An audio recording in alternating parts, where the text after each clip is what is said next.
Cordial saludo. Hoy vamos a hablar acerca del estudio de la mielografía y se hará una breve introducción de cómo se realiza y más adelante ya explicaremos a más detalle de este estudio. El trabajo fue presentado por Ruth Estefania Helfut, Richard Steven Yela, Enid Magali Paz Duarte, Cynthia Nayeli Erazo, Freddy Nupan, Kevin Ordóñez, Esteban Bentancur y la persona la que está hablando, Juan Felipe Urbán. Bueno, este es un examen radiológico que nos permite el estudio de la médula ósea y el canal espinal. Esta técnica la vamos a utilizar para visualizar el espacio subaracnoideo espinal mediante la introducción de un contraste ayudado a través de una punción lumbar y su visualización a través de un fluoroscopio. Bien, en esta imagen vamos a explicar cómo se realiza la punción y en qué zona. En esta imagen mostramos el sistema nervioso desde la parte del cerebro. Tenemos aquí la médula espinal. Más abajo tenemos en esta zona lo que va a ser el cono medular, que va a ser el extremo de la médula espinal sólida. Aquí podemos ver que se encuentra el hueso sacro y de este lado mostraremos una imagen donde tenemos las 5 vértebras lumbares y el hueso sacro. En esta imagen podemos ver que la punción se va a realizar entre la vértebra L3 y L4 donde se introduce la aguja. ¿Cuándo es útil este estudio? Va a ser particularmente útil para evaluar la columna luego de una cirugía, para evaluar anormalidades en los discos en pacientes que no se puedan someter a una resonancia magnética. Como sabemos que hay pacientes los cuales cuentan con marcapasos o partes metálicas, que en este caso son prótesis, las cuales impiden a realizarse una resonancia magnética. Aunque este estudio se utiliza también para complementar las imágenes que obtenemos por resonancia magnética, existen situaciones en las que nos es de utilidad al realizar una mielografía. Las situaciones son las siguientes: tumores, inflamación de la membrana acronoidea, lesiones en la médula espinal, hernia discal, infecciones e inflamación de la membrana aracnoides, estenosis del canal vertebral. Aquí vemos los 3 tipos de lesiones más comunes en la médula espinal y en qué porcentajes se presentan. Tenemos las lesiones intramedulares que se van a presentar en un 10%. Tenemos las lesiones intramedulares extramedular, como podemos ver aquí en la imagen, que se va a presentar en un 30% de los pacientes. Y finalmente tenemos una lesión extradural que se va a presentar en un 60% de los pacientes. En cuanto a los síntomas de una lesión de la médula espinal, depende de la ubicación y la gravedad de la lesión.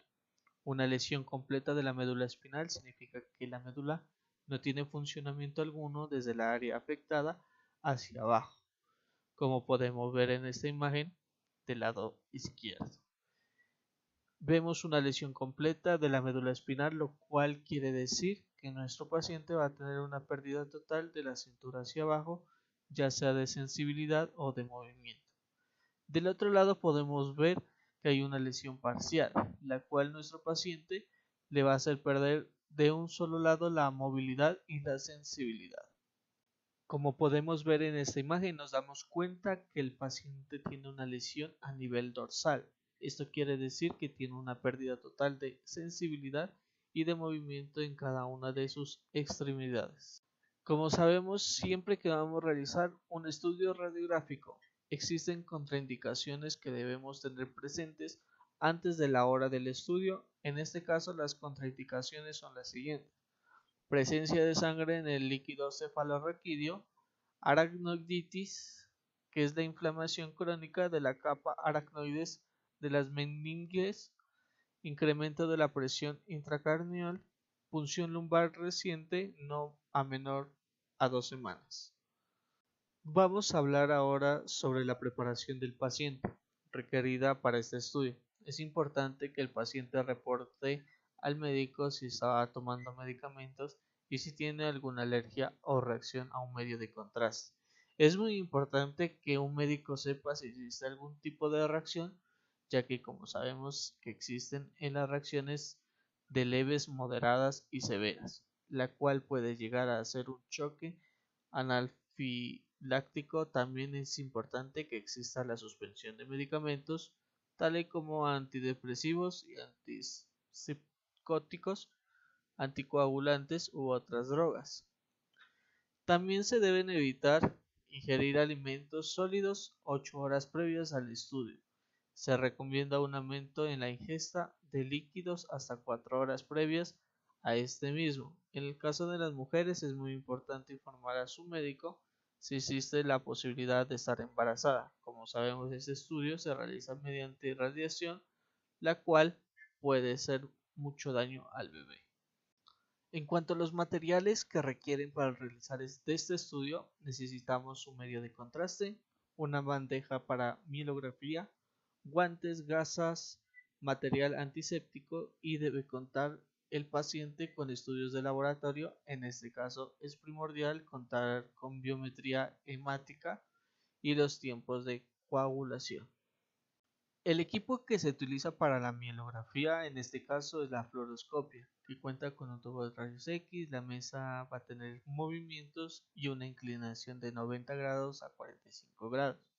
Dependiendo de la posición que queramos al paciente, va a contar de igual manera con un reposapiés, el cual nos va a servir de apoyo al paciente y que no haya un mal movimiento durante el estudio. En cuanto al medio de contraste que se va a utilizar, el ideal sería con una buena solubilidad, que sea fácil de absorber, que no sea tan tóxico y con una buena radioopacidad.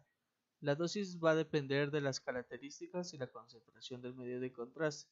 Generalmente el rango que ocupa es de 9 a 15 mililitros. En este caso ocupa el iopamidol, el cual no es tóxico, tiene baja viscosidad y baja osmolaridad.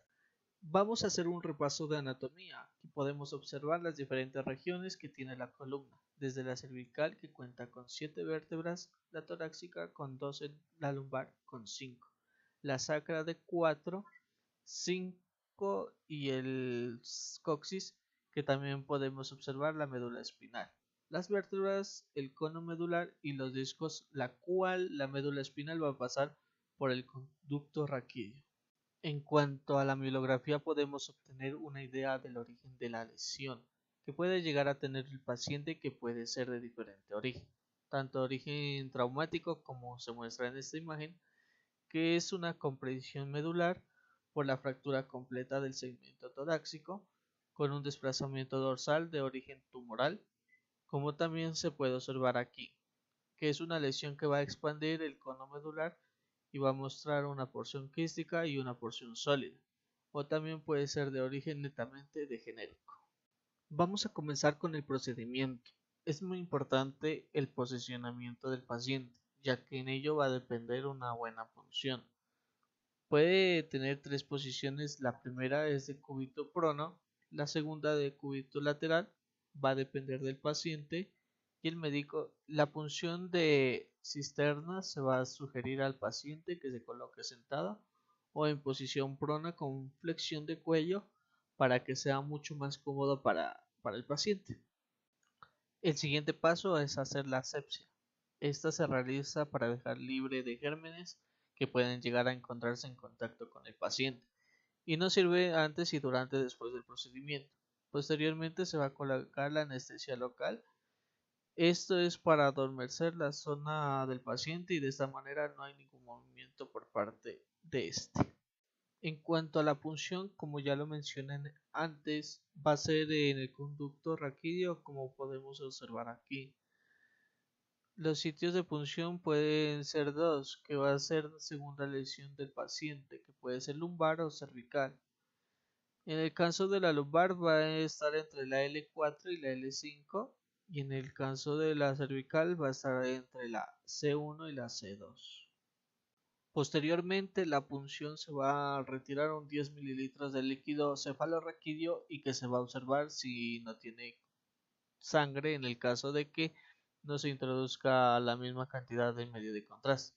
y después se va a colocar al paciente en posición semipobre para de esta manera que pueda transcurrir el medio de contraste y recorrer toda la médula sin ningún problema. También se puede bascular la mesa dependiendo el médico. Finalmente se va a ir tomando radiografías de la columna tanto AP, lateral y oblicuas, con ayuda del fluoroscopio para poder complementar el estudio.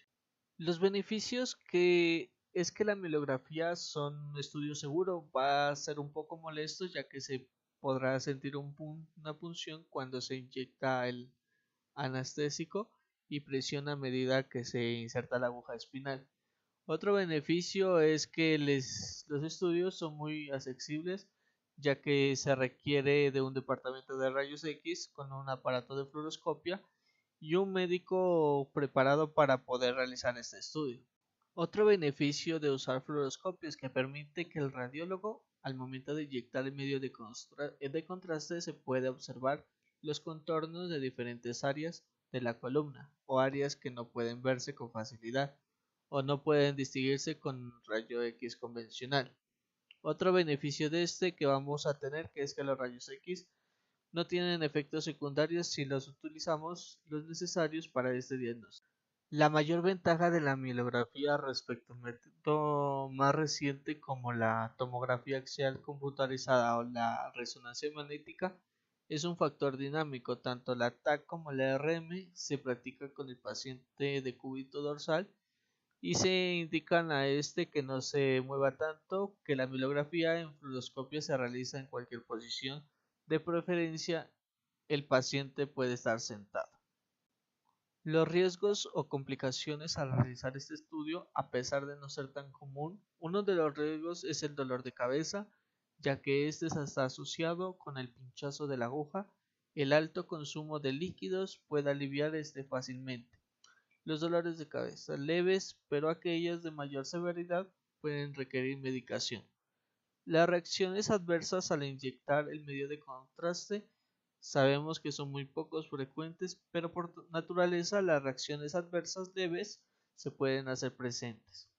Otra de las complicaciones a la hora de realizar el estudio son las membranas que rodean de la médula espinal. Recordemos que son tres: la más externa, la dura madre; la más intermedia, la aracnoides; y la más interna, la pia madre. Estas tres membranas pueden estar inflamadas, pueden estar infectadas y así no se puede realizar este estudio. El riesgo de cambio de presión dentro del conducto raquídeo a causa de la introducción de la aguja, ya que puede ser más bajo del sitio de obstrucción. Uno de los riesgos más importantes es que si el estudio se realiza a un paciente femenino, debe estar informado al médico o al técnico radiólogo sobre la posibilidad del embarazo. Las limitaciones es que la fluoroscopia solo se podrá observar dentro del conducto raquídeo y raíces nerviosas espinales. Lo mejor sería que las anormalidades se vean en una tomografía o en una resonancia magnética. Otra de las limitaciones es que los resultados del estudio no pueden ser claros si el paciente no obedece órdenes o no puede mantenerse quieto durante el tiempo de su estudio. El médico o el técnico radiólogo darán órdenes de cuándo pueda moverse. Una de las limitaciones más frecuentes es cuando los pacientes presentan con una patología como la lordosis, cifosis o escoliosis, ya que el médico tendrá dificultades al inyectar el medio de contraste en pacientes con estos defectos estructurales de la columna. El estudio no se podrá llevar a cabo si en lugar de inyección se encuentra infectado, que en este caso se tendrá que seleccionar un sitio de inyección diferente. En cuanto a los cuidados, son importantes que si el paciente le dieron un sedante, que no podrá manejar o trabajar con maquinaria pesada hasta que el efecto del sedante haya pasado. Si también se encuentra una paciente femenina con lactancia, el médico debe aconsejar esperar al menos 24 horas después de realizar el estudio para poder lactar. También es muy importante no realizar actividades físicas que requieran mucho esfuerzo, como el levantamiento de pesas, saltar la cuerda, jugar algún deporte o actividades bruscas. Y también es muy importante evitar que el paciente se incline, haga ejercicios de flexión y extensión durante 1 o 2 días después de realizado el estudio.